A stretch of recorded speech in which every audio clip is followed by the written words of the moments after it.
la vocation économique de la région devra être réaffirmée.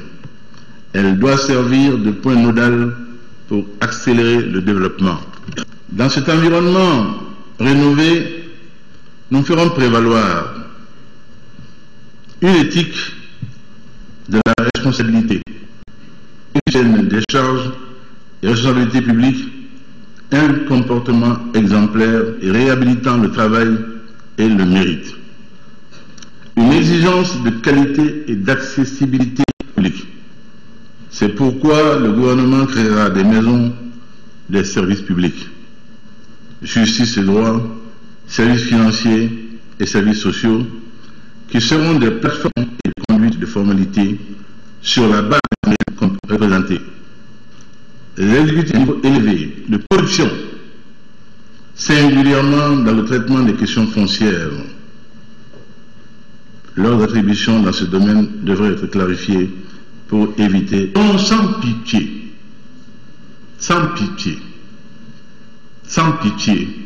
pour ce domaine foncier. Que chacun se le tienne pour dit. Que chacun se le tienne pour dit. Et de poursuivre que les insuffisances constatées ne peuvent pas occulter les acquis. Pour le président Ibrahim Boubacar Keïta, le processus de décentralisation a enregistré des progrès notables dans les domaines tels l'éducation, la santé. La participation active de tous les citoyens à travers le renforcement des institutions démocratiques afin qu'émergent des communautés épanouies dans la nation. La promotion de l'égalité des chances à travers des politiques publiques de santé et d'éducation qui, corrigeant véritablement les inégalités de dotation initiale, offrent à chacun la possibilité de réaliser son potentiel par le travail. Enfin, il nous faut apporter des réponses définitives aux frustrations qui alimentent l'irrédentisme de nos frères Touaregs. Une part essentielle des propositions qui permettront de réconcilier les communautés qui forment la nation malienne gît dans un approfondissement de la décentralisation des pouvoirs publics. De ces assises de 3 jours devront sortir des orientations claires sur lesquelles l'État peut s'engager pour mieux conduire la politique nationale de décentralisation.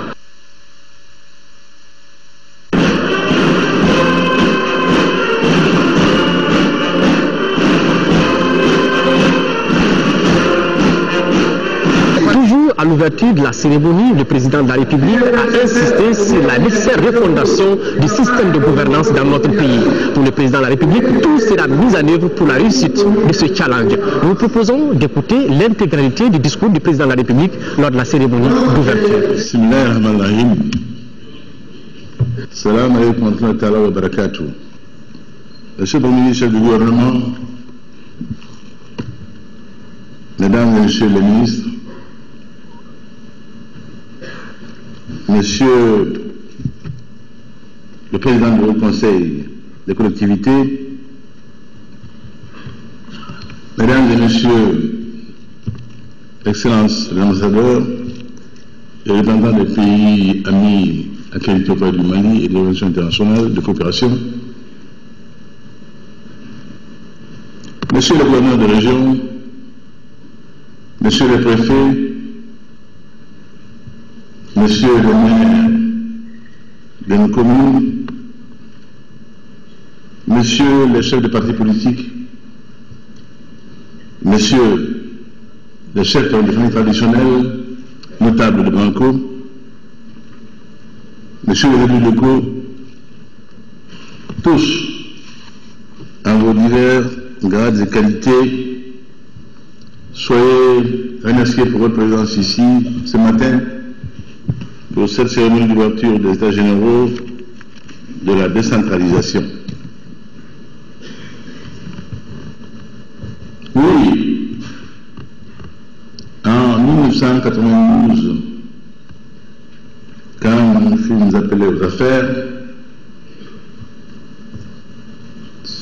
avec le président Alpha Konaré, comment je le sois rendu, la population très vive, j'en étais témoin,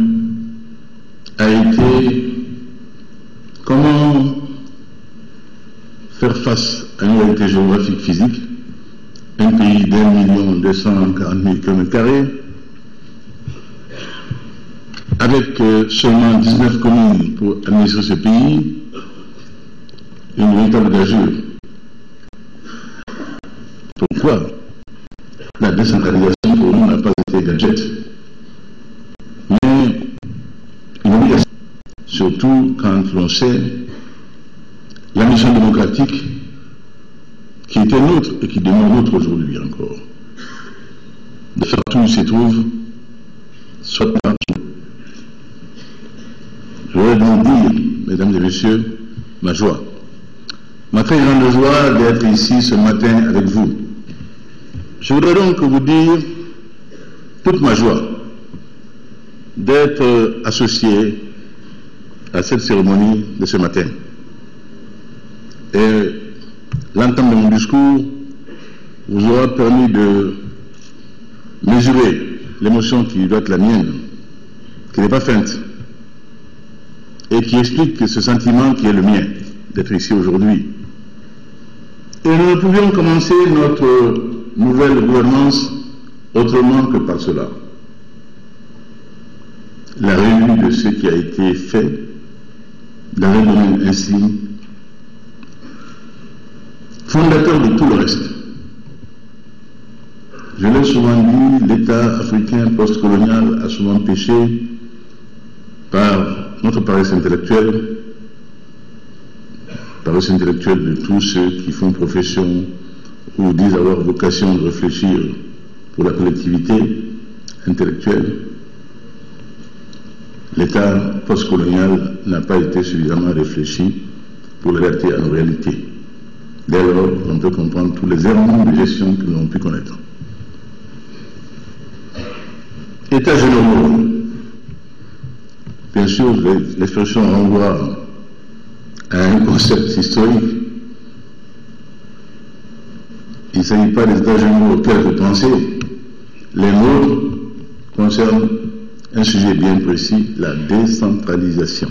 États généraux, le terme renvoie à la thématique de la refondation, qui est d'actualité et qui m'est chère.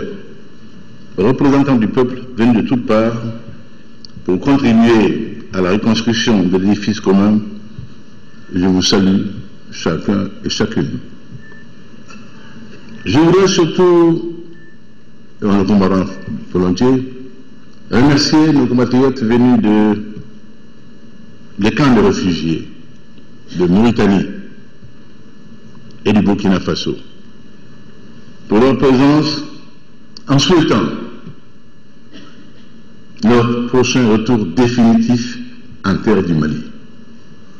Mesdames et messieurs, l'une des causes du cataclysme qu'a connu notre pays et dont il se remet lentement est la déliquescence de l'État.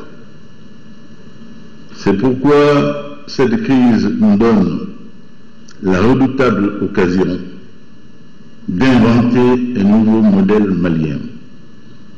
L'opportunité historique de refonder l'État. C'est le mandat que m'ont donné les Maliennes et les Maliens. Ma vision est celle d'un État fort. Un État fort au service de l'efficacité, mais surtout et avant tout au service de l'homme malien. Un État dont le socle ne peut être que la justice et la bonne gouvernance. Je l'ai dit, la place singulière de la justice dans mon architecture gouvernementale n'est pas une place fortuite. C'est un signal. Je ne conçois un État que sur le socle du droit et du droit seul. C'est tout à fait responsable et protecteur devant garantir à chaque citoyen un accès égal aux soins, à l'éducation et à tous les services publics sur l'ensemble du territoire national. Cet État sera stratège pour mettre en place les conditions du décollage économique du Mali.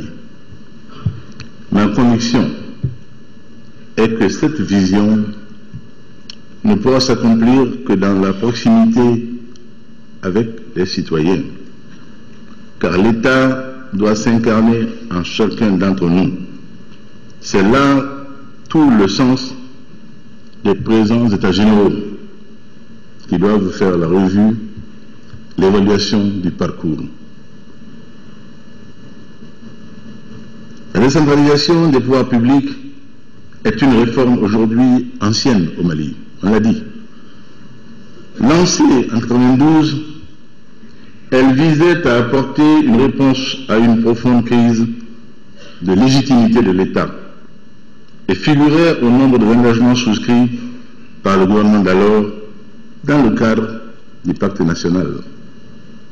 Le Mali avait fait le choix d'une politique de décentralisation parmi les plus ambitieuses en Afrique. Nous nous sommes dotés de collectivités territoriales décentralisées au niveau des communes, des cercles et des régions. Il était prévu le transfert à ces collectivités de compétences étendues en matière d'état civil, de protection de l'environnement, d'aménagement des espaces, d'équipements collectifs et d'équipements marchands. C'est le lieu pour moi de dire encore une fois la gratitude de la nation à tous ceux qui eurent la mission redoutable de conduire l'exercice de décentralisation. Dans un pays qui n'avait, souvenons-nous, en 1992, que 19 communes et qui en compte aujourd'hui 703, on peut mesurer le bon prodigieux fait. Que la brillante équipe autour de mon cadet Ousmane Sy, Olivier Doné et Yaya Magrega trouve ici le témoignage de notre grande estime et considération. Oui, je le dis, quand les cadres ont mérité, je n'hésiterai jamais à le dire, à leur rendre l'hommage mérité publiquement. 20 ans après, cette réforme qui a été saluée en Afrique et dans le monde a profondément changé le visage de notre pays. La décentralisation des pouvoirs publics a transféré aux collectivités territoriales des pouvoirs importants dans tous les domaines qui contribuent à façonner la vie au quotidien. Le maire est devenu un personnage familier au cœur de la mise en œuvre des politiques sociales de l'État. À la faveur des programmes nationaux d'équipement et de la conduite des plans de développement social, économique et culturel des collectivités territoriales mis en œuvre par l'ANICT, le niveau d'équipement des collectivités s'est singulièrement amélioré. Cela dit, nous ne reconnaîtrons pas les insuffisances. Elles sont apparues. Des dysfonctionnements se sont multipliés. Des frustrations se sont accumulées dans le cours de la réforme qu'il est nécessaire de corriger. 25% des communes ont une viabilité financière incertaine et sont structurellement dépendantes de subventions d'équilibre qui entament leur autonomie. Et nous l'avons entendu, pas avec fierté, dans cette loi porte-parole de PTF, nous dire que ce financement-là était presque exclusivement d'origine PTF. Ce n'est pas une fierté pour nous, et cela sera corrigé, Inch'Allah. L'indépendance doit se mériter. Celle du Mali sera assumée, Inch'Allah. Les compétences transférées sont demeurées peu nombreuses et en retrait par rapport au programme initial. Les ressources allouées aux collectivités territoriales pour leur prise en charge ont été le plus souvent insuffisantes, reflétant des résistances que nous avions sans doute sous-estimées. Nous ne l'avions pas ignoré, mais nous l'avions peut-être sous-estimé, qui se sont nourris de trop faibles capacités de prise en charge pour assumer des fonctions transférées. Les prérogatives de la tutelle, notamment en matière budgétaire, ont manqué de clarté. Il en a découlé des empiètements, des rivalités de compétences et des abus de pouvoir qui peuvent être évités et qui le seront. Les exécutifs des collectivités ont parfois affiché un niveau élevé de corruption, singulièrement dans le traitement des questions foncières. Leur attribution dans ce domaine devrait être clarifiée pour éviter des conflits à venir. Nous serons sans pitié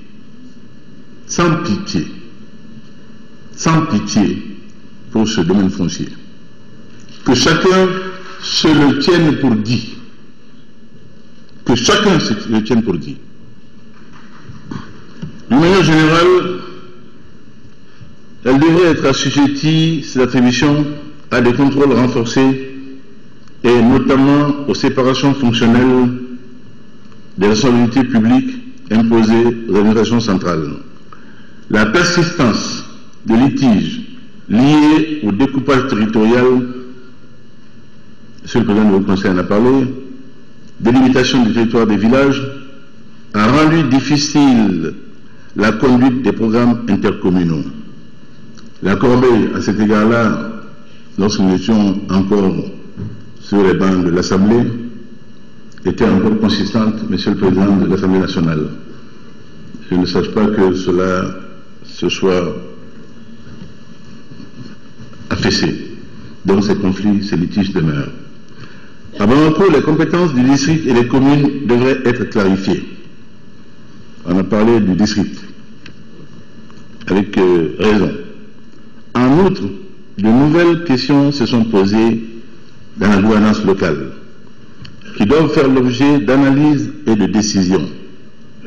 En particulier, l'affirmation des cultures locales coextensives de la démocratisation et le réveil des légitimités traditionnelles qui requièrent une considération attentive, l'examen de leur compatibilité avec les instances démocratiques et la contribution certaine qu'ils peuvent apporter au renforcement de l'efficacité des procédures collectives de gestion locale et de traitement des conflits. Enfin, il nous faut apporter des réponses définitives aux frustrations qui alimentent l'irrédentisme de nos frères Touaregs.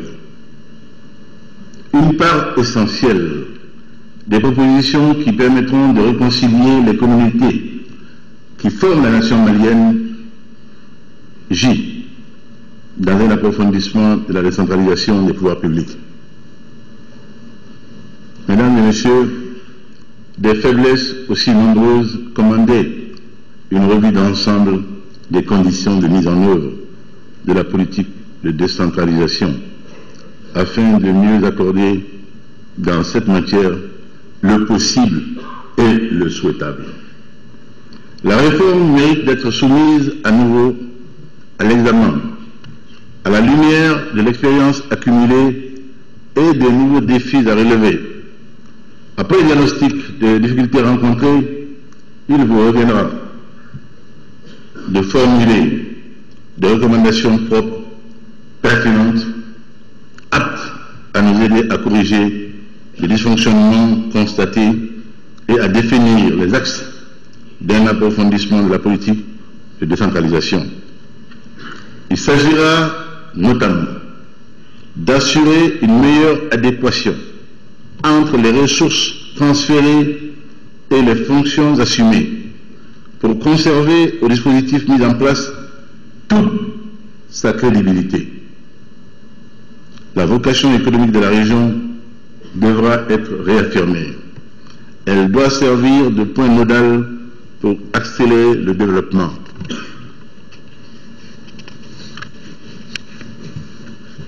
Dans cet environnement rénové, nous ferons prévaloir une éthique de la responsabilité, exigeant de tous ceux qui détiennent des charges et responsabilités publiques un comportement exemplaire et réhabilitant le travail et le mérite.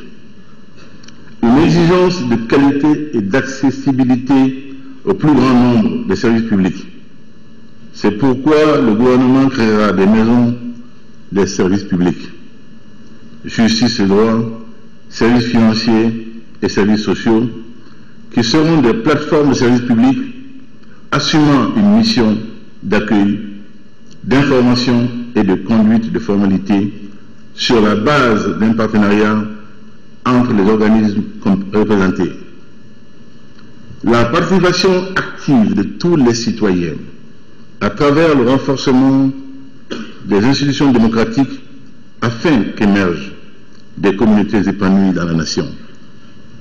La promotion de l'égalité des chances à travers des politiques publiques de santé et d'éducation qui, corrigeant véritablement les inégalités de dotation initiale, offrent à chacun la possibilité de réaliser son potentiel par le travail. Enfin, un aménagement de tout le territoire qui assure, par la valorisation des potentialités économiques et la mobilisation de la solidarité constitutive du lien national, le développement effectif des communautés qui forment la nation. Alors, sur les fondements solides de la vérité et de la justice, il sera possible de rétablir la confiance entre les acteurs de la scène nationale et de consolider la cohésion de la nation. Mesdames et messieurs, je ne saurais terminer mon propos sans vous remercier à nouveau d'être venus nombreux, contribuer à la construction du Mali de demain, avec une mention toute particulière, encore une fois, pour tous nos amis du Mali ici présents. Et nous avons le devoir, nous Maliens, de tout faire pour mériter cette profonde amitié, cette grande confiance placée à nous, dont nous avons vu les effets bénéfiques lors de la crise multiforme que notre pays a traversée. Rarement un pays aura bénéficié de tant de sollicitude de l'ensemble de la communauté internationale. Étant aux Nations Unies, j'ai fait l'objet de tous les égards possibles, pas en tant qu'Ibrahim Boubacar Keïta, mais en tant qu'incarnant le Mali nouveau. Mesdames et messieurs, je vous souhaite des débats riches et féconds.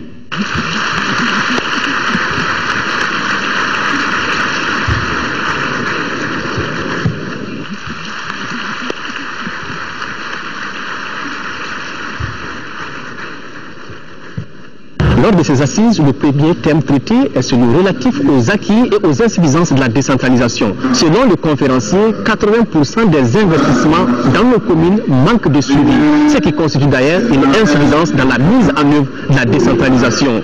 Nos reporters, Mohamed Diarra et Tchédje Kamara, ont suivi les débats pour nous. Suivons leur reportage. La décentralisation est un concept qui suscite beaucoup de débats, surtout dans sa mise en application sur le terrain. Des débats qui viennent d'entrer dans une phase cruciale avec le démarrage des états généraux qui tentent de faire des diagnostics et proposer des solutions. Nous voulons, alors, dans le contexte actuel, une décentralisation effective qui implique tous les acteurs de cette décentralisation et qui concerne cette population. Parmi la dizaine de thématiques retenues pour ces assises, il y a eu une première discussion consacrée au rapport de la décentralisation au Mali. Le rapport était présenté et défendu par Ousmane Oumarou Sidibé, consultant de son État. L'orateur du jour a souligné les acquis relatifs à la réalisation d'infrastructures sociales de base. M. Sidibé reconnaît aussi des insuffisances et en la matière, il a sa recette. Parmi les transferts automatiques, on voit clairement qu'on a de gros problèmes sur l'assainissement, le ramassage des ordures sur l'ensemble du pays, que ce soit dans les villages, dans les villes, à Bamako. L'assainissement est un véritable problème. Et donc là, je crois qu'il y a vraiment quelque chose à faire au niveau de l'État et des collectivités territoriales. On a besoin vraiment de renouveler la volonté politique et le consensus autour de la décentralisation pour accélérer vraiment ces transferts. Pour certains, il y a des raisons qui font que le processus de décentralisation dans lequel le Mali s'est engagé avait peu de chances de réussir à hauteur de souhait. Pourquoi elle est venue, les gens l'oublient aussi. C'était pour résoudre effectivement le problème du Nord. Donc on a dit il faut aller vite à la décentralisation. C'est la seule manière pour que les populations puissent se gouverner elles-mêmes. Et c'était ce que réclamait le Nord, qu'on les oublie. Maintenant, on a mis un mécanisme en place. Nous, à l'époque, on avait souhaité de ne pas créer tout, parce qu'on manquait de ressources humaines, on manquait de ressources financières.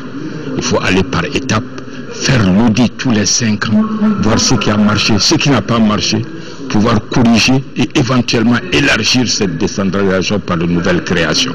L'élu de Bougouni, lui, pense qu'il y a ignorance des textes de la part de l'élite malienne, ce qui explique selon lui le manque d'intérêt de cette catégorie pour la décentralisation. Le maximum des citoyens maliens sont en marge de la décentralisation, surtout quand on voit les intellectuels. Parce qu'aujourd'hui, il y a un certain nombre de débats, de questionnements que les gens se posent. Ça veut dire qu'ils n'ont pas fait de leur problème cette grande réforme institutionnelle que nous sommes en train de la mener depuis 10 ans. Au niveau de la base, les communautés connaissent mieux la décentralisation que même les intellectuels maliens. C'est ça le danger. Et pourtant, l'État fait de son mieux. Il y a seulement un problème de suivi des réalisations faites. C'est le point de vue du consultant. Il y a un rapport de contrôle externe des investissements réalisés dans le cadre des collectivités territoriales qui ont pointé ces lacunes-là. 80% des infrastructures réalisées dans le cadre des collectivités territoriales, le contrôle et le suivi sont faibles dans 80% des cas, et 2 tiers souffrent de mauvaises exécutions et manque d'entretien.